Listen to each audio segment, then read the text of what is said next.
दोस्तों, साल 2016 में होने वाली एक रिसर्च के मुताबिक हमारी कायनात में तकरीबन 200 अरब गैलेक्सीज मौजूद हैं। इस अजीम कायनात में एक गैलेक्सी ऐसी भी है जो हमसे 25 लाख लाइट ईयर दूर है और ये 110 किलोमीटर पर सेकंड की रफ्तार से हमारी मिल्की वे गैलेक्सी की तरफ दौड़ी आ रही है।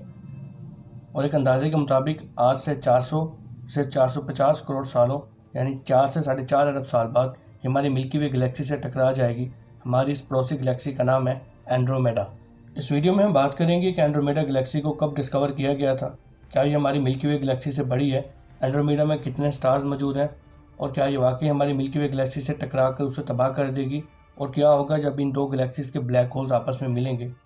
साल 964 ईस्वी में एक पर्शियन एस्ट्रोनॉमर अब्दुल रहमान अल सूफी ने अपनी किताब the book of fixed star में एंड्रोमेडा गैलेक्सी को नेबुलस स्मेयर यानी धुंध का बादल कहा। यह एंड्रोमेडा गैलेक्सी की सबसे पहली ऑब्जर्वेशन थी। साल 1764 में एक एस्ट्रोनॉमर चार्ल्स मैसियर ने इसे M31 का नाम दिया। साल 1785 में एक एस्ट्रोनॉमर विलियम हर्शल ने एंड्रोमेडा के सेंटर में एक रेड कलर का मध्यम धब्बा देखा। इस डिस्कवरी के बाद से ये माना जाने लगा कि एंड्रोमेडा हमारी मिल्की वे गैलेक्सी में मौजूद एक बहुत बड़ा गैस और धूल का बादल है। हर्शल ने यह अंदाज़ा लगाया कि एंड्रोमेडा हमसे तकरीबन 18,000 लाइट ईयर दूर है और ये मिल्की वे का ही हिस्सा है। ये बिल्कुल गलत ऑब्जर्वेशन थी। इसके बाद साल 1850 में एक एस्ट्रोनॉमर विलियम पर्सन ने पहली बार एंड्रोमेडा के स्पाइरल स्ट्रक्चर को ड्रॉ किया। साल 1864 में विलियम हगीज ने नोट किया कि एंड्रोमेडा की रोशनी नेबुला से निकलने वाली रोशनी से मुख्तलिफ है। उन्होंने एंड्रोमेडा को गैस और धूल के बादल की बजाय सितारों का झुरमुट कहा। साल 1887 में आइजैक रॉबर्ट ने एंड्रोमेडा की सबसे पहली तस्वीर ली। साल 1917 में हेबर कर्टिस ने एंड्रोमेडा के अंदर एक नोवा को ऑब्जर्व किया। नोवा एक ऐसे एस्ट्रोनॉमिकल इवेंट को कहते हैं जिसमें एक नए सितारे के पैदा होने के बाद बहुत तेज रोशनी पैदा होती है, जो कि कई हफ्तों से लेकर कई महीनों तक दिखाई देती है। हेबर ने जब एंड्रोमेडा की तस्वीर को गौर से देखा तो उन्हें 11 मजीद नोवा दिखाई दिए थे, लेकिन उनकी चमक हमारे आसमान में दिखाई देने वाले बाकी नोवा की चमक से बहुत कम थी। इस ऑब्जर्वेशन के बाद हेबर ने एंड्रोमेडा की अर्थ से दूरी 5 लाख लाइट ईयर कैलकुलेट की। इसके बाद दुनिया भर के एस्ट्रोनॉमर्स के दरमियान बहस शुरू हो गई कि आखिरकार एंड्रोमेडा धूल का बादल है या सितारों का झुरमुट, और ये हमारी अर्थ से कितना दूर है। इस बहस का इख्तिताम एक एस्ट्रोनॉमर एडवन हबल ने यह बताते हुए किया कि ना तो एंड्रोमेडा कोई धूल का बादल है और ना ही ये सितारों का झुरमुट है, बल्कि ये तो हमारी मिल्की वे गैलेक्सी की ही तरह एक गैलेक्सी है। एंड्रोमेडा गैलेक्सी का डायमीटर तकरीबन 2 लाख लाइट ईयर है, वहीं हमारी मिल्की वे का डायमीटर 1 लाख लाइट ईयर है।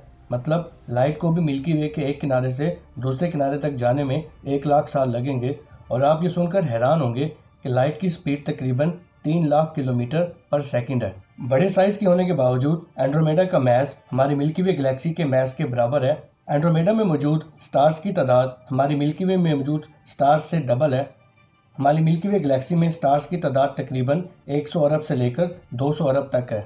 एंड्रोमेडा अब तक 14 छोटी गैलेक्सीज को निगल चुकी है और ये अब 110 किलोमीटर पर सेकंड की रफ्तार से हमारी तरफ बढ़ती आ रही है और ये हमारी मिल्की वे गैलेक्सी से टकरा जाएगी। इन दोनों गैलेक्सीज के टकराव से एक न्यू गैलेक्सी का जन्म होगा जिसे मिल्कोमेडा का नाम दिया जाता है। इस बनने वाली नई गैलेक्सी में नए सितारे पैदा होंगे और एक अंदाजे के मुताबिक 10 अरब नए सितारे पैदा होंगे। दोस्तों, इन सब के बाद कायनात का सबसे बड़ा और खौफनाक इवेंट होना बाकी है और वो होगा 2 ब्लैक होल्स का आपस में टकराना। हर गैलेक्सी के सेंटर में बहुत बड़ा ब्लैक होल होता है। उसकी ग्रेविटी यानी कशी से शकल इतनी स्ट्रॉन्ग होती है कि लाइट जिसकी स्पीड कायनात में सबसे ज़्यादा है वो भी ब्लैक होल की ग्रेविटी से बच नहीं पाती। दोस्तों, कोई भी चीज़ हमें तभी नज़र आती है जब रोशनी उस चीज़ से टकरा कर हमारी आंखों में पड़ती है। अब क्योंकि रोशनी ब्लैक होल से वापस ही नहीं आती तो ये हमें दिखाई ही नहीं देते। ग्रेविटी की वजह से एंड्रोमेडा और मिल्की वे के ब्लैक होल्स एक दूसरे की तरफ बढ़ने लगेंगे। जब 2 ब्लैक होल्स पास आते हैं तो बड़े साइज का ब्लैक होल छोटे साइज के ब्लैक होल को उछालकर दूर फेंक देता है, लेकिन इसके चांसेस बहुत कम है। दूसरी थ्योरी के मुताबिक इन दोनों गैलेक्सीज के ब्लैक होल्स आपस में एक दूसरे को ऑर्बिट करने लगेंगे और फाइनली एक दूसरे से टकराकर एक बहुत बड़ा सुपर मैसिव ब्लैक होल बन जाएंगे। इस टक्कर से जोरदार धमाका होगा और ग्रेविटेशनल वेव्स पैदा होंगी। ये वेव्स इतनी ताकतवर होंगी कि अरबों किलोमीटर तक उनका असर होगा और इन वेव्स के रास्ते में आने वाले तमाम सितारे और सियारे तबाह हो जाएंगे। दोस्तों, मिल्की वे और एंड्रोमेडा की टक्कर को देखने के लिए हम इंसान शायद मौजूद ना हो, क्योंकि 4.5 अरब साल बाद हमारा सूरज अपने इख्तिताम के करीब होगा और सूरज का साइज मौजूदा साइज से बहुत बड़ा हो चुका होगा, जिसे हम रेड जायंट का नाम देते हैं, उसकी वजह से अर्थ का टेम्परेचर बहुत ज़्यादा हो जाएगा, समुद्रों का पानी बुखारात बनकर उड़ चुका होगा और अर्थ से ज़िंदगी का नामो निशान मिट चुका होगा। लेकिन रुकिए, हम ज़रा इमेजिन करते हैं कि जब एंड्रोमेडा और मिल्की वे का टकराव होगा और सूरज भी रेड जायंट ना बना हो, मतलब उस टकराव के वक्त अर्थ पर लाइफ हो और इंसान इस टकराव को अपनी आंखों से देख रहा हो तो कैसा नज़ारा देखने को मिलेगा। रात के वक्त आसमान की तरफ देखने पर सितारों की तादाद दुगनी हो चुकी होगी। अब सिर्फ चांद ही नहीं बल्कि और भी बहुत खूबसूरत सितारे देखने को मिलेंगे। बिलाशुबा ये बहुत ही खूबसूरत मंजर होगा। दोस्तों, आप में से बहुत से लोगों के दिमाग में ये सवाल ज़रूर आएगा कि एडविन हबल ने साल 1929 में ये पता लगाया था कि हमारी कायनात फैल रही है, गैलेक्सीज एक दूसरे से दूर होती जा रही हैं, तो मिल्की वे और एंड्रोमेडा को भी एक दूसरे से दूर जाना चाहिए था। तो दोस्तों, इस सवाल का जवाब है ग्रेविटी। ये दोनों गैलेक्सीज ग्रेविटी यानी कशिश शकल की वजह से एक दूसरे की तरफ बढ़ती चली आ रही हैं। इस वीडियो में बस इतना ही।